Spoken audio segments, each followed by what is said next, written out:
My name is Dr. Ghulam Rasool, and I'm working as a faculty member in China. And I have done my PhD from one of the top ranking university of China, Zhejiang University, the Chinese government scholarship. So most of the time, my students and different friends, they approach to me and they have some basic queries about how to find faculty members in different good universities of China.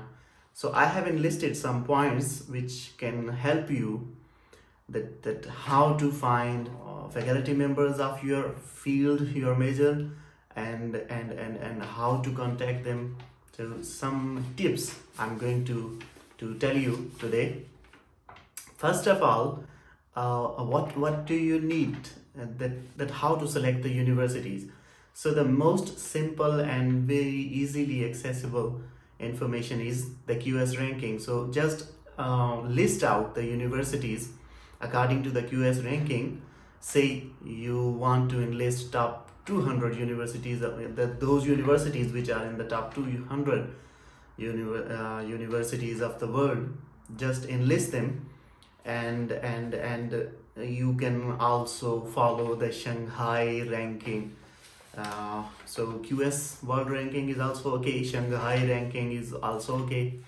Okay, once you have done that according to the QS world ranking, you have made a list. Let's suppose you have made a list of 20 or 25 universities.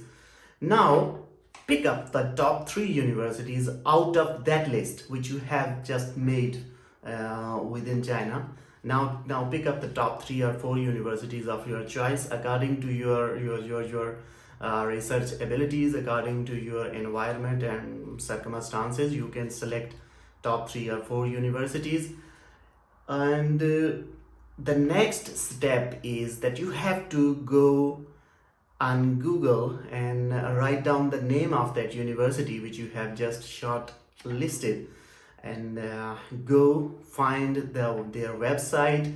Definitely they have their website in Chinese as well as in English, so you have to look for the English version of the website, and on the English version of the website you can see the list of the faculty members over there, and from that list you can select the professor which are most related to your field, your major. You can select those faculty members, and definitely their details like their email address, which is the most important thing which you need at this stage. They must be given against their name, so you just have to find out their name, their information about their major, and their email address. Now first of all, what do you need before contacting that professor?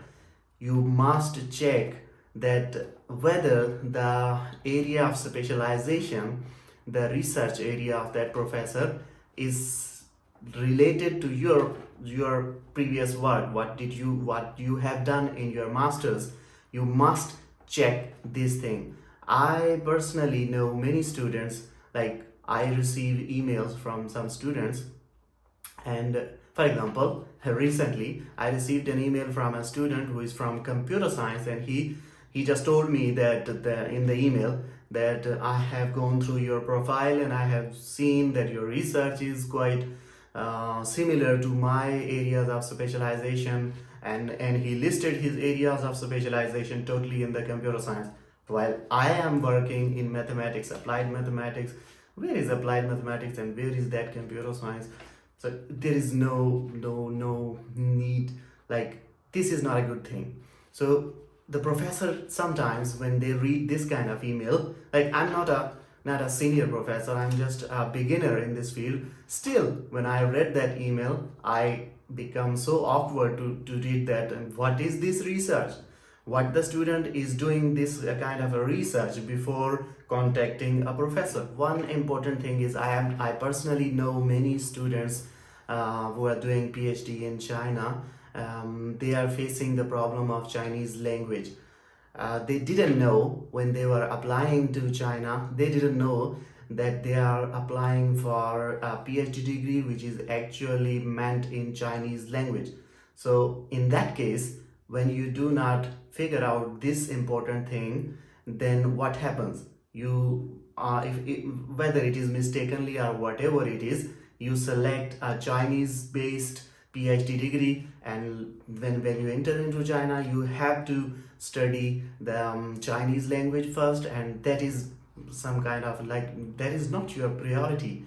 Language learning is a good thing, but most important is that you're going to do PhD, and that 1 year, if you have to study Chinese language for the first 1 year, this 1 year has nothing to do with the later stuff of PhD. Of course, it is a good thing to learn a language, but that should be an optional part of your journey in PhD life. These are the some very important things which you must figure out before contacting any professor and before contacting any school. So once you are done with the list of the faculty members, then the important thing is that you should contact the desired school in which you are going to apply, desired school of that specific university in which you are going to apply for the degree. For example, I have done PhD from Zhejiang University School of Mathematical Sciences. So I need to contact the School of Mathematical Sciences when I was applying here, and then all the coordination was done by the coordinator of the School of Mathematical Sciences and they and me on the email. So once you are done with the selection of the desired professor and the university, then you have to coordinate, you have to approach the school, the relevant school where you want to apply, and they can provide you further information and they can tell you what documents are required to apply for the process of this. So about the Chinese government scholarship, the important thing is that when you are applying for scholarship and for PhD in China, there are two steps. First, the major step is that is the acceptance, getting acceptance from the professor, and I have already explained how to get that acceptance. The next one is that you have to apply on the portal of Chinese government scholarship, as well as on the portal of the school, the relevant school of that specific university where you want to go for PhD. So you have to apply in both these portals simultaneously. So sometimes the school forward your application to the CSC. They do this, that is their policy, but you have to apply in both portals, the Chinese government scholarship portal, which is a separate website, and the relevant school which you will search out on the internet about the target university. I have listed some other important tips which can help you further in all this process of application and all the process of applying for PhD in China and getting the chance to get the scholarship. I have enlisted some more points. If most of the time the students, they contact like me or whoever is in China and they know them, they just contact them and they ask that, hey, I didn't find the website, I'm unable to locate the profiles of the professors of that university. So if you are unable to find out the profiles of the professor or the faculty list of the university, the others, you can say there is another option that you can search out different journals, international journals, and you can see their editorial boards, and that editorial boards you can see the editors and associate editors, which are definitely a PhD holder, or somehow they must be professors or associate professor level. So you can figure out which the Chinese professors, and in those Chinese professors you can figure out which one is more relevant to your field of expertise. So you can contact those professors and you can get the information of those professors from the website of different international journals. And in most cases, because the journals take editors from every country, almost they select editors from almost every country. So definitely each journal, they must have a decent number of professors from China as well. So you can make a list of those And people, of course, they have a good profile. That is why they are selected as editors or associate editors. So you can select, you can make the list of those people, and then you can sort out which one is closer to your field of expertise, and then you can contact them. Another good thing is that you can go to Science Direct or any other good source which is good for finding the research articles. And in the research articles, in the search option, just write down the name of the university, targeted university, where you want to apply. For example, I'm from Zhejiang University, and if you want to apply in Zhejiang University, just type in the search button the Zhejiang University, and you can select the filters. For example, if I'm talking about the Science Direct, then hit there. They give you an option that from which year onwards you want to see the list. So let's suppose you want to see the list of the last 3 years, then you can filter out, okay, 2018, 19 and 20. I want to filter out these 3 years, and if you select this filter and search Zhejiang University, then it will give you a list of the articles which are published in these 3 years from the Zhejiang University, and from there you can search which article is relevant to your field of expertise, and in those articles you will see the name of the authors, and definitely there must be some Chinese professors in those articles. So from there you can make a list of professors which are relevant to your field. So this is another good way to search professors according to your field of expertise.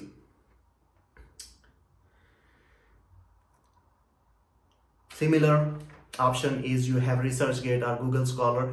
Mostly the Chinese people, they are active on ResearchGate, so you can use this as well, that you can search the professors from ResearchGate, the Chinese professors, and from there you can easily judge whether their profile is according to your field of expertise or not, and then you can contact them on ResearchGate, or from there you can get their email address as well.